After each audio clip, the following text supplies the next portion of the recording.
Chow! Welcome back to Girlie Garage. Today we're going to be changing our brake pads on this 2012 Chevy Equinox. We're going to go ahead and jack up the car and take off the wheel. We're going to speed through that, but if you want to see more details on that video, go check my other videos.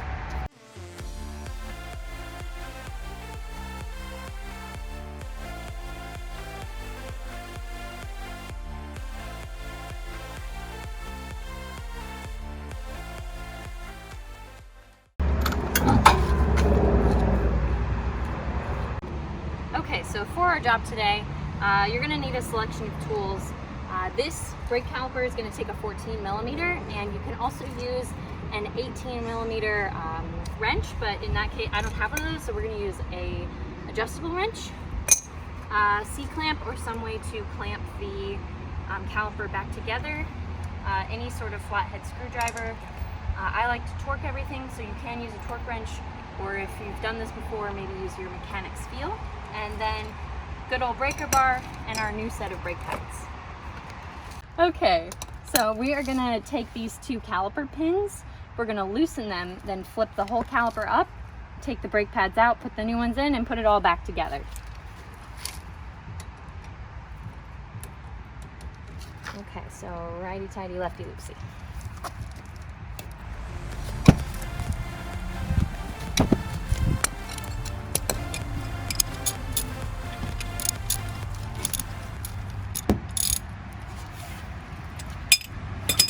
Bottom one we're going to take all the way out.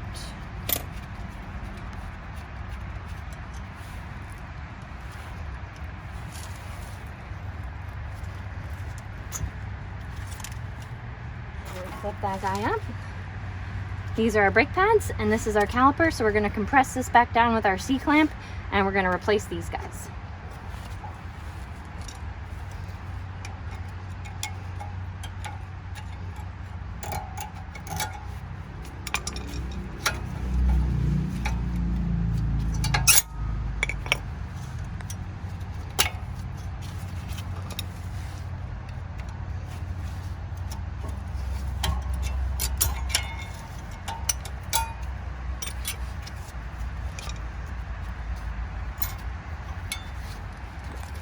Okay, let's make a little comparison here. This is our old pad and this is our new pad. Look at the meat left on that.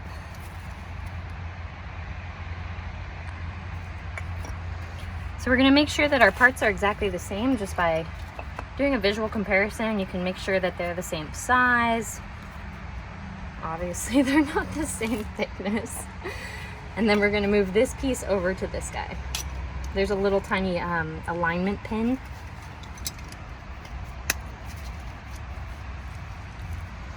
Just like that.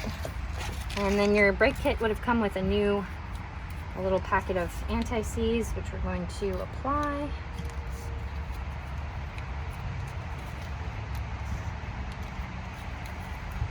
And then I also like to put a little bit on the other side where the caliper rides.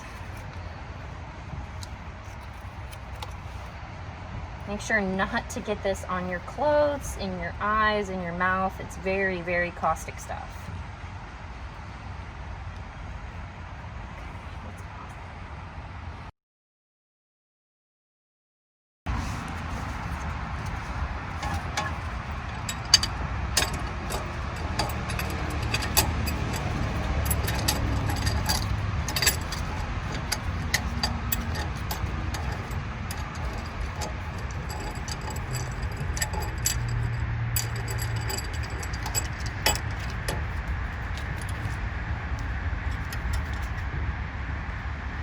Watch this part.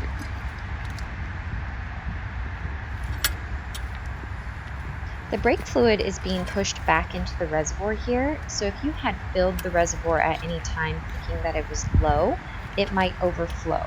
If it does overflow, make sure not to get it on your clothes or on any paint, any vehicle paint, and then just wash it off with brake clean or warm soapy water.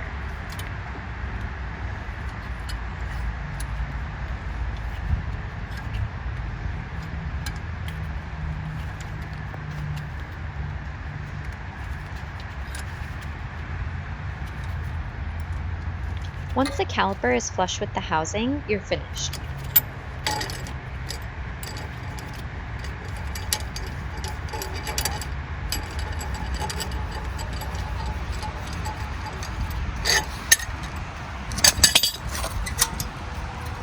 The brake pads match the shape of the rotor, so make sure you line them up accordingly.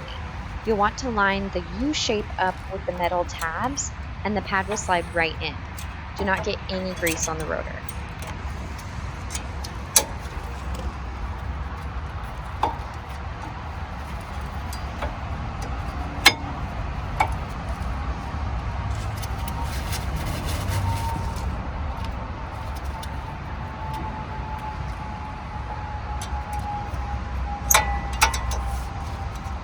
Can you come on this side? Just to see how this lines up. And this lines up.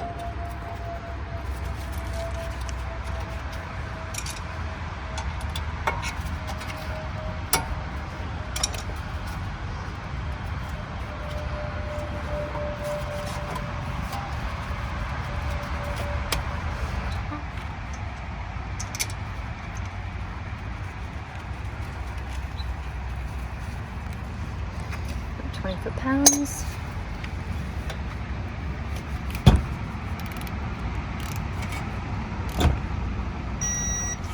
This is where your 18mm or adjustable wrench comes in handy if the caliper pin bolt is spinning.